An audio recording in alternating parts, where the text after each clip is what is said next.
2010년 초봄의 서해 바다는 유난히 차가웠다. 시간이 오래 흘렀지만 그날의 기억은 여전히 물결 아래 잠들지 못한 채 흐릿한 그림자로 남아 있었다. 2035년 50대 후반이 된 태주는 다시 그 해역 앞에 서 있었다. 바람이 코트를 스쳤고 낡은 철책 너머로 바다가 잿빛으로 펼쳐져 있었다. 그는 손에 쥔 작은 장치를 바라보았다. 금속 외피의 푸른 빛이 은은하게 퍼지고 있었다.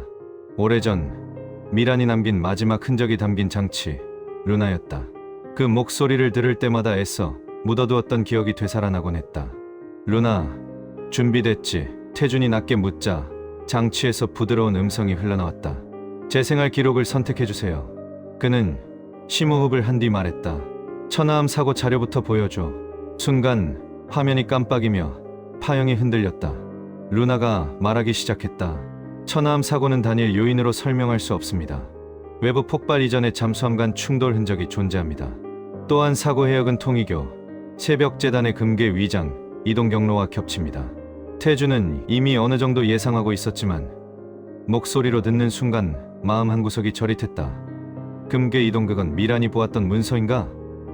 네, 미란은 사고 이틀 전 해당 파일을 열람했습니다. 그러니까 그때부터 청월이 움직였다는 거군. 바람이 더 차갑게 불었다. 그는 눈을 감았다. 미란이 떠오르기 시작했다. 커피잔을 두 손으로 감싸며 미세하게 떨리던 손끝, 업무 얘기를 할 때 집중하던 눈빛, 그리고 마지막으로 그가 들었던 말, 누가 계속 날 지켜보는 것 같아. 그는 그 말을 가볍게 넘겼었다. 일의 스트레스 때문이라고 생각했던 것이다. 지금 생각하면 그때부터 이미 그녀는 포위되어 있었다. 루나, 미란이 도대체 어떤 파일을 본 거지? 2010년 3월 24일 미란은 금괴 위장 이동 파일을 열람했습니다. 금괴 총량 35톤, 일부 도금 처리.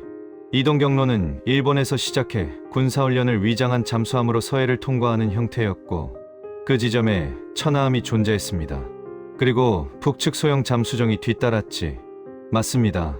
북측 목표는 금괴 일부 탈취, 중국 어선단은 여론 분산 및 중간 이송 역할로 추정됩니다. 태주는 한숨을 길게 내뱉었다. 그럼 그 해역에서 세 세력이 동시에 움직인 셈이네. 확률적으로 거의 확실합니다. 그리고 충돌이 발생했다. 충돌 이후 커버, 폭발 가능성이 높은 외부 폭발이 발생했습니다. 통이교 내부에서 사용하던 프로토콜 중 하나입니다.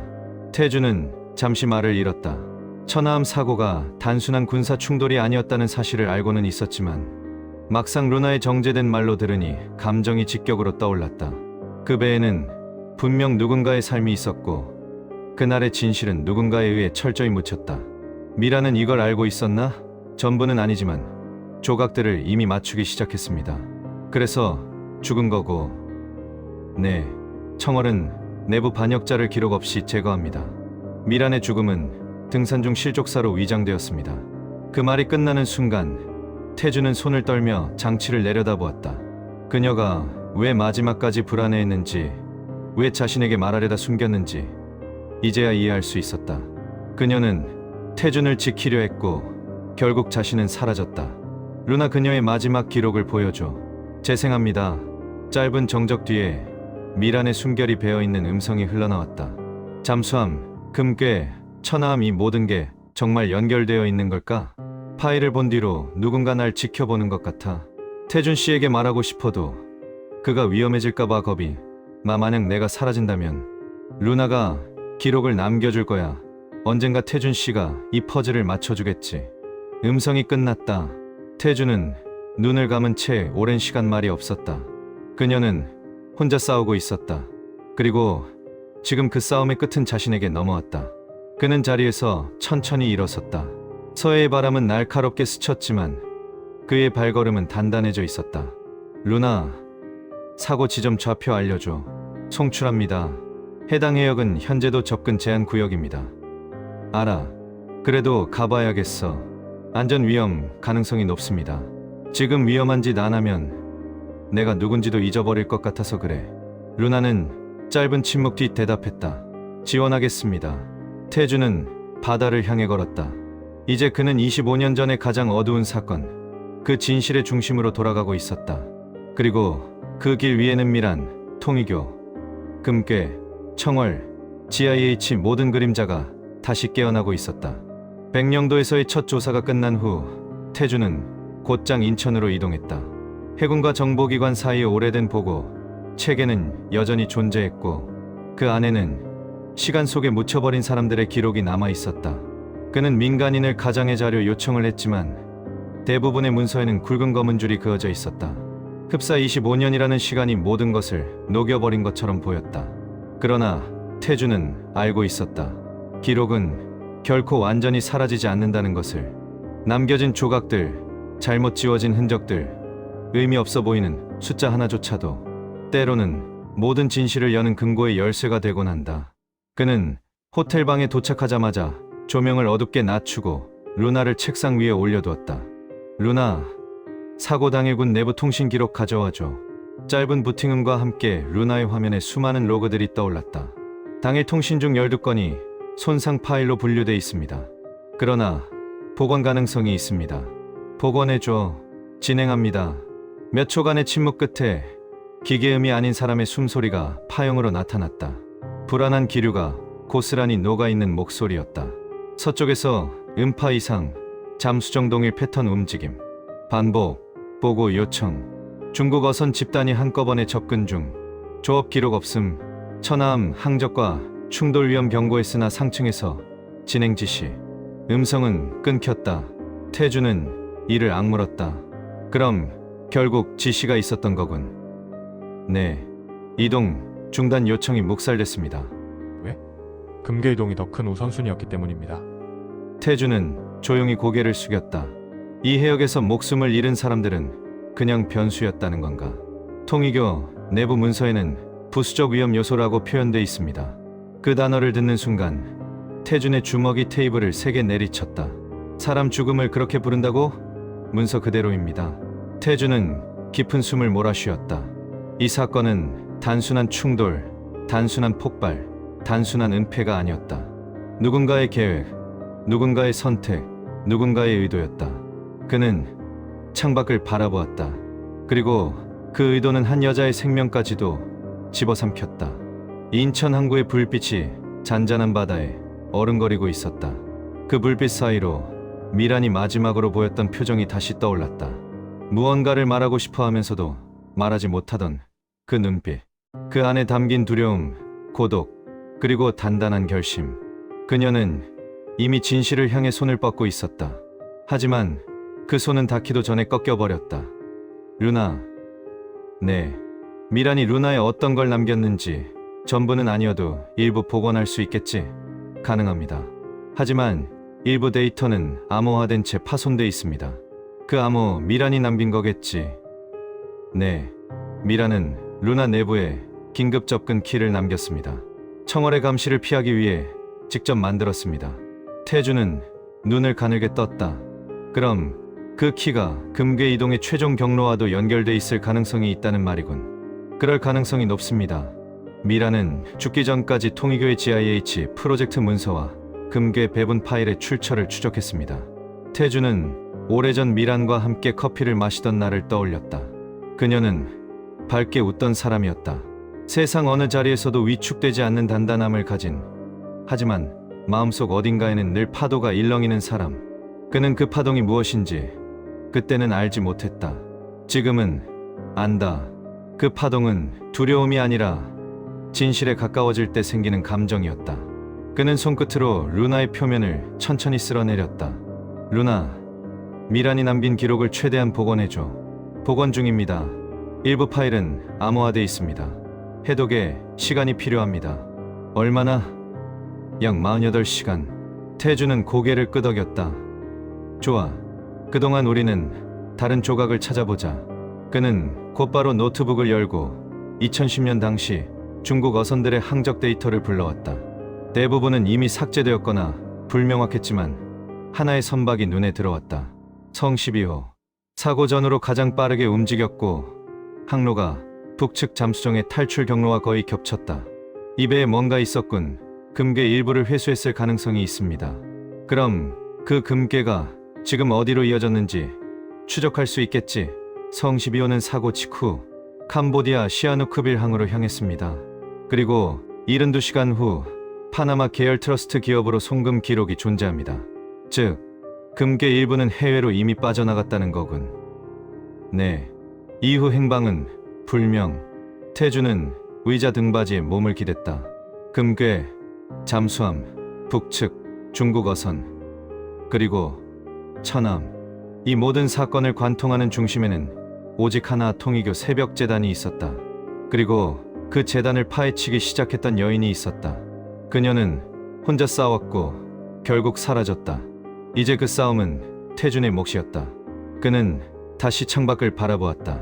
어둠 속에서 바다는 여전히 잔잔했다. 마치 아무 일도 없었다는 듯. 그러나 그 잔잔함 아래에는 거대한 진실의 덩어리가 가라앉아 있었다. 태준은 천천히 일어섰다. 루나, 준비하자. 이제 시작이야. 그의 눈빛에는 피로도, 두려움도, 망설임도 없었다. 남은 건 단 하나. 25년 동안 묻혀있던 진실을 드러내겠다는 결심. 그리고 그 순간 일부의 문이 완전히 열렸다. 인천에 머문 지 이틀째 되는 날, 태주는 새벽 5시가 되기도 전에 호텔 방의 커튼을 젖혔다. 창밖은 아직 어둠에 잠겨 있었고 항구의 등대 불빛만이 반짝였다. 25년이라는 세월은 많은 것을 바꾸어 놓았지만 그가 다시 쫓아가고 있는 진실은 눈앞에서 조금도 움직이지 않고 기다리고 있는 듯했다. 그는 한동안 창밖을 바라보다가 테이블에 놓인 루나를 향해 조심스러운 손길을 뻗었다. 루나, 복원은 어디까지 됐지? 현재 62% 완료되었습니다. 암호화된 구간은 아직 해독 중입니다.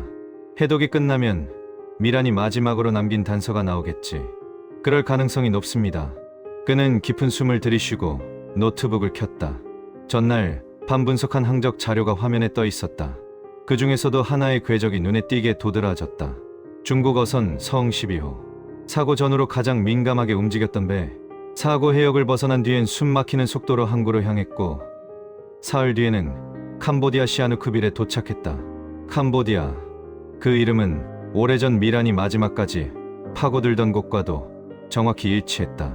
루나, 성 12호가 도착한 캄보디아항의 기록을 추적해줘. 기록 분석 중입니다. 잠시 후 화면에 오래된 항만 데이터가 나타났다. 시아누크빌 항구에서 성 12호는 정박 후 9시간 동안 기록이 없습니다. 그 사이 항구 감시 카메라 일부가 작동 중지되었습니다. 9시간 무언가를 옮기기 충분한 시간이지. 맞습니다. 그 직후 현지 물류 창고로 컨테이너 하나가 이동했습니다. 라벨은 긴급 구호품으로 표기되어 있었으나 중량 데이터가 표준 대비 4.3배 초과했습니다. 태주는 미간을 찌푸렸다. 금괴가 그 안에 있었을 가능성이 크군. 네. 그리고 이 작업을 감독한 브로커의 이름도 일부 남아 있습니다. 리차오로 확인됩니다. 그 이름 기억난다. 미란이 마지막으로 메모한 이름 중 하나였지. 그는 조용히 의자 등받이에 몸을 기댔다. 리차오, 캄보디아 파나마 오프쇼어 라인을 잇는 중간자. 그리고 통일교의 새벽재단이 금괴를 해외로 빼돌릴 때 가장 자주 사용하던 현지 브로커. 루나, 우리는 캄보디아로 가야겠어. 여권과 일정 준비를 도와드릴까요? 응. 지금 바로. 루나는 빠르게 해외 출국 정보와 비행 스케줄을 정리했다. 이동 준비가 끝나자 태주는 잠시 눈을 감았다. 캄보디아. 그곳은 미란이 가장 오래 머물렀던 해외 조사 지역이기도 했다. 그녀가 마지막으로 보았을지도 모르는 풍경들. 그녀가 서 있던 자취. 무엇보다 그녀가 목숨을 잃기 전에 마지막으로 접촉했던 단서들. 이 모든 것이 그곳에 남아있을지 모른다. 그는 가만히 속삭였다. 미란, 내가 찾으려 했던 걸 내가 대신 찾으러 간다. 비행기는 인천을 떠났고 수시간이 흐른 뒤 태주는 캄보디아의 뜨거운 바람을 마주했다. 한국의 차가운 바람과는 다른 후텁지근하고 느릿한 공기였다. 하지만 그 속에는 설명할 수 없는 불길한 느낌이 스며 있었다. 공항을 빠져나오자 루나가 태준에게 경고했다. 이 지역은 감시 위험이 높습니다. 조심하세요. 알아. 새벽재단의 영향이 뻗쳐 있겠지. 그뿐만 아니라 청월 조직의 흔적도 감지됩니다. 태준의 발걸음이 멈췄다. 청월이 여기까지 왔다고 25년 전 기록뿐만 아니라 최근 자료에서도 이 지역에서 활동한 로그가 일부 포착되었습니다. 특히 미란이 조사하던 창고 근처에서요. 태준의 심장이 묵직하게 내려앉았다. 그녀가 죽기 전 마지막으로 파헤친 곳, 그리고 지금 자신이 서 있는 곳, 마치 25년의 시간이 하나로 이어지는 것처럼 느껴졌다. 그는 택시에 몸을 싣고 목적지를 말했다. 시아누크빌 항으로 가주세요. 차창 밖으로 현지의 풍경이 지나갔다. 태국과 베트남의 색채가 섞인 낡은 건물들, 끊임없이 오가는 오토바이들, 선명하게 쏟아지는 태양빛. 그러나 태준의 시선은 한 곳에 고정돼 있었다. 미란이 걸었을 길을 자신도 따라 걷고 있다는 사실. 그녀가 쫓던 진실을 자신도 똑같이 쫓고 있다는 사실. 한참 후 항구에 도착하자 짙은 비린내가 코를 찔렀다. 어딘가 오래된 비밀이 여전히 썩지 않은 채 남아있는 냄새였다. 루나, 성 12호가 정박했던 부두는 어디야? 왼쪽 3번 부두입니다. 그리고 그 부두 뒤편 창고가 문제의 장소입니다. 태주는 천천히 그곳으로 향했다. 창고의 문은 오래된 듯 삐걱거렸고 내부는 어둡고 축축했다. 하지만 루나는 곧바로 알려왔다. 전파, 교란 흔적, 금속 잔류 패턴, 그리고 미란이 남긴 신호 흔적도 있습니다. 미란이 이곳까지 왔다는 건 금괴 일부가 실제로 이 창고로 옮겨졌다는 거군. 맞습니다. 태주는 숨을 들이쉬며 천천히 창고 안쪽으로 걸었다. 그 순간 그의 발끝에 작은 쇠 조각이 걸렸다. 그는 그것을 집어들었다. 작은 금속 파편. 하지만 그 표면에는 눈에 익은 도금 흔적이 어렴풋이 보였다. 그것은 미란이 기록에서 묘사했던 통이교 금괴의 도금 방식과 일치하는 흔적이었다. 태주는 손끝에 닿은 금속 파편을 천천히 뒤집어 보았다. 빛을 받아 미세하게 반사되는 도금 흔적은 육안으로 보기엔 거의 구분이 어려웠지만 그가 오래전 미란과 함께 수집했던 자료들과 비교해보면 그것이 무엇을 의미하는지 즉시 알 수 있었다. 이 파편은 단순한 금속이 아니었다. 통이교 새벽재단이 금괴를 위장할 때 사용하던 특수 도금층의 잔해였다. 미란이 그토록 찾으려 했던 증거, 그리고 그녀의 죽음을 불러온 실체. 루나, 이 파편 분석해줘. 루나는 즉시 반응했다. 표면에서 금 성분이 소량 검출됩니다. 도금 방식은 통이교의 에스페아른 레이어와 일치합니다. 그렇다면 이곳은 실제 금괴가 보관됐던 장소일 수도 있다는 거네. 그럴 가능성이 높습니다. 파편의 마모 상태로 볼 때 최소 10년 이상 보관된 물체에서 떨어져 나온 흔적입니다. 창고 안쪽은 어둡고 습기가 가득했지만 태주는 주저하지 않았다. 그는 발걸음을 조심스럽게 옮겨 내부 벽면을 손으로 더듬었다. 곰팡이 냄새 사이로 금속 특유의 냄새가 센서처럼 그의 감각을 스쳤다. 오래전에 옮겨졌을 금괴의 흔적을 찾기가 쉽지는 않았지만 태준의 직감은 이곳이 단순한 창고가 아니라 더 깊은 비밀을 숨기고 있다는 것을 알려주고 있었다. 루나, 미라는 이 창고에서 어떤 신호를 남겼지? 그녀가 사용하던 휴대 장비에서 마지막 송신 기록이 이 위치를 가리킵니다. 정확한 시간은 사고 발생 약 일주일 전입니다. 사고 전에 이미 이곳까지 왔다는 건 그녀가 금괴 이동의 전모에 거의 다가갔다는 뜻이군. 네, 그녀는 청월이 움직이기 시작하기 불과 며칠 전까지 이곳에서 자료를 수집했습니다. 태주는 숨을 고르며 다시 바닥을 살폈다. 먼지 속에서 단단한 무언가가 발끝에 걸렸다. 그는 몸을 숙여 그것을 집어들었다. 작은 목재 조각이었다. 겉은 낡아 있었지만 그 아래로 비치는 작은 숫자와 기호가 의미심장했다. 루나, 이 가기는 뭐야? 통이교 새벽재단이 GIH 프로젝트에 사용하던 컨테이너 코드와 동일합니다. GIH-42B, 금괴 이동 제42라인을 뜻합니다. 여기가 42라인의 중간 지점이었다는 거군. 정확합니다. 금괴의 일부는 이곳에서 파나마로 향했습니다.